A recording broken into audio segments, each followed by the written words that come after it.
This is Lagos, a city that never sleeps. Africa's future behemoth, ringing with life, where 21 million souls wave through a maze of downfall buses, okadas, and endless go-slows.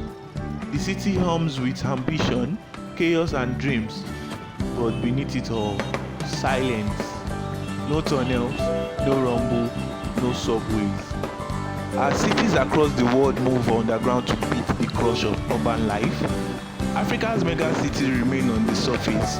Few have dared to dig deep for underground transit. Why? Why don't African cities build subways? And what does that tell us about their past, their politics, and their future?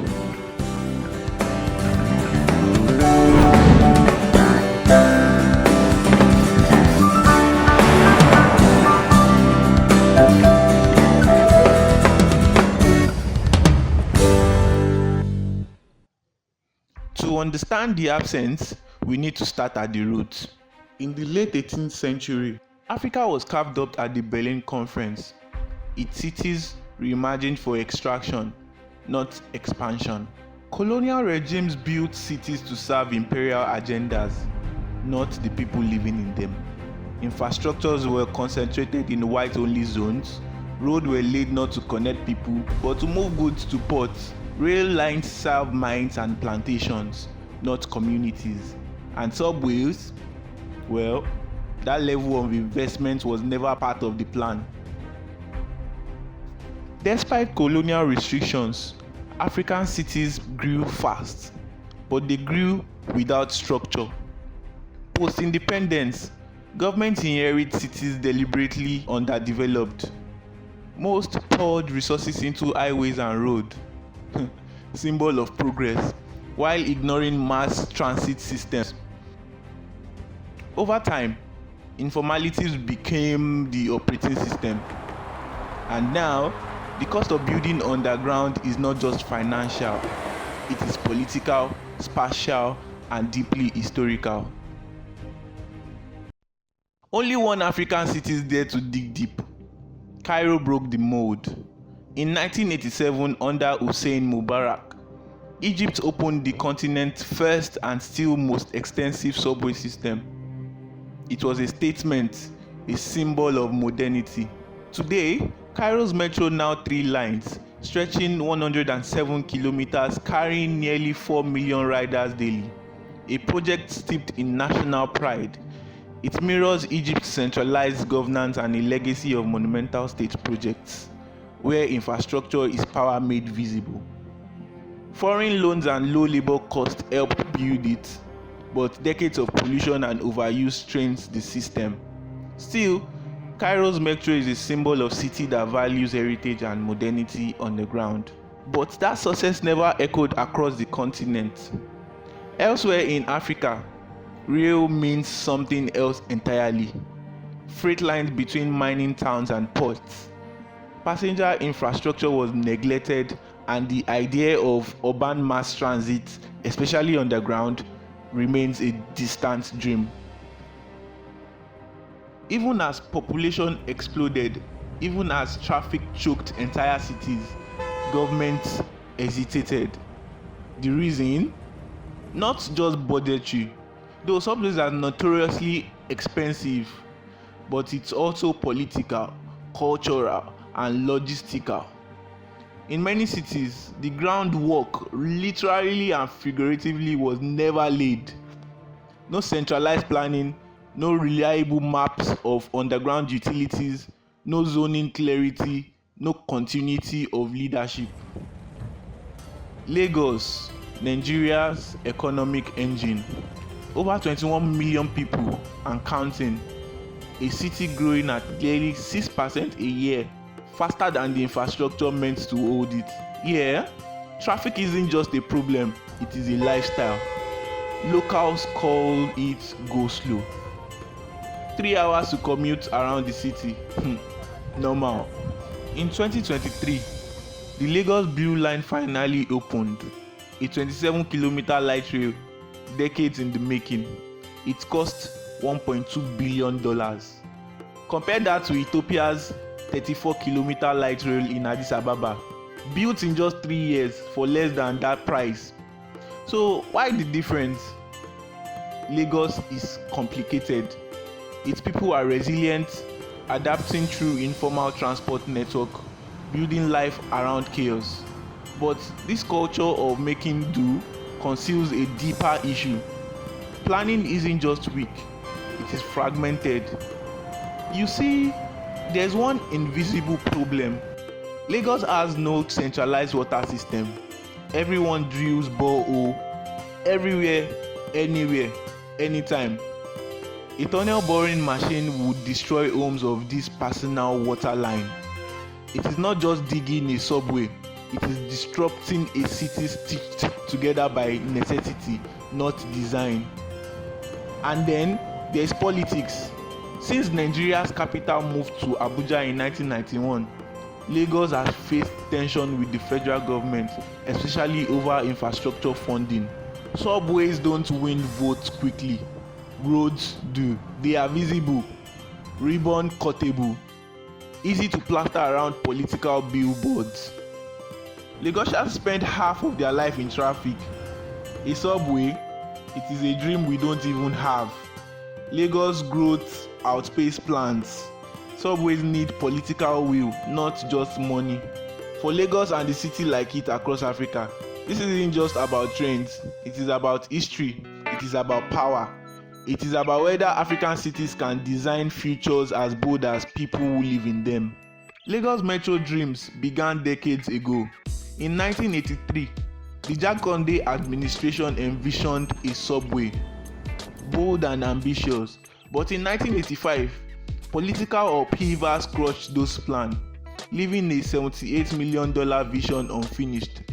The dream resurfaced in the 2000s, but with progress slowed by politics and cash flow. Today, the city's lifeline is the blue and red lines, light rail projects born from Chinese financing. The blue line was slated to open in 2016, but only came alive in September of 2023. The red line followed in October 2024.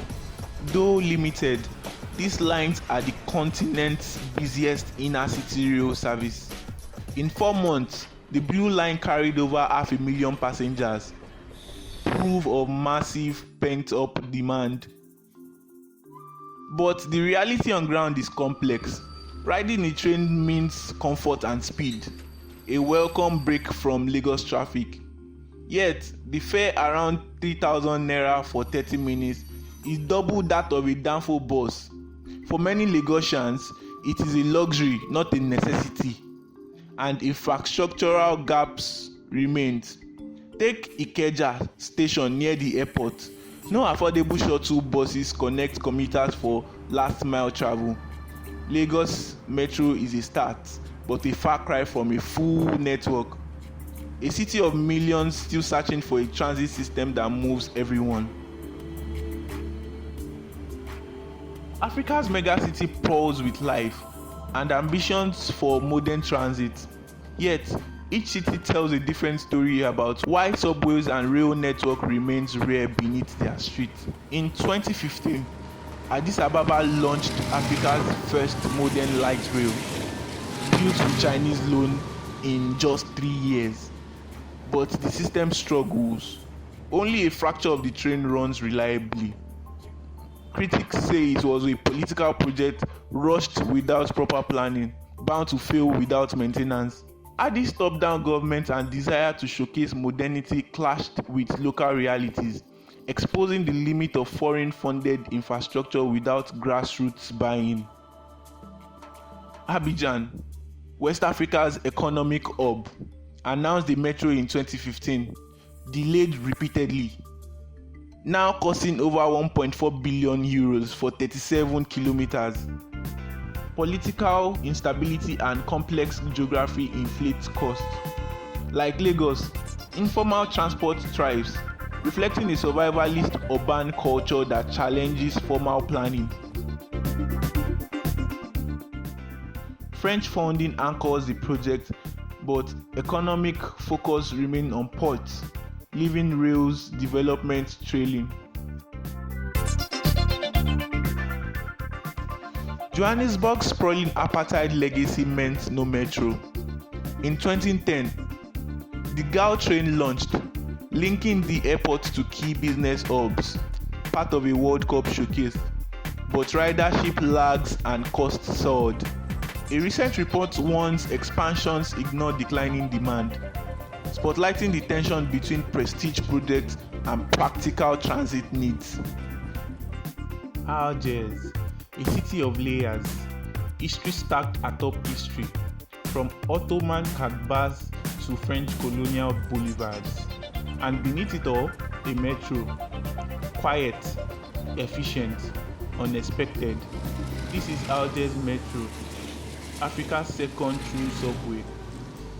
A marvel that runs beneath a city better known for its revolution than its railways.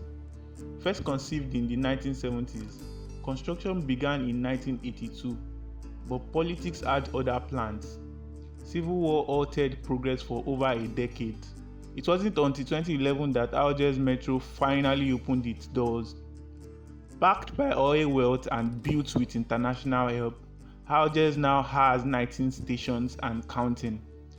It may not rival Cairo in size, but in consistency, it is quietly impressive.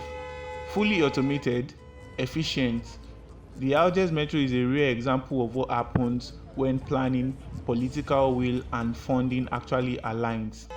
In a continent where digging deep often means confronting dysfunction, Algiers dug anyway. Not for spectacle, but for service. In much of sub-Saharan Africa, mass transit still means buses, BRT corridors, and intercity rails, where government commits metro rise. But it is political will, culture, and economics that truly shape the future of African urban mobility, one city at a time. A city's soul is carved as much by its journey as by its buildings. Lagos and her sisters have raised countless monuments above ground. Yet, might the day come when a subway becomes part of our story. Until then, we move on the surface, hoping that one day, beneath our feet, a train will run as deep as our dreams. If you like this video, like and subscribe, and turn on notifications for the next exciting episode.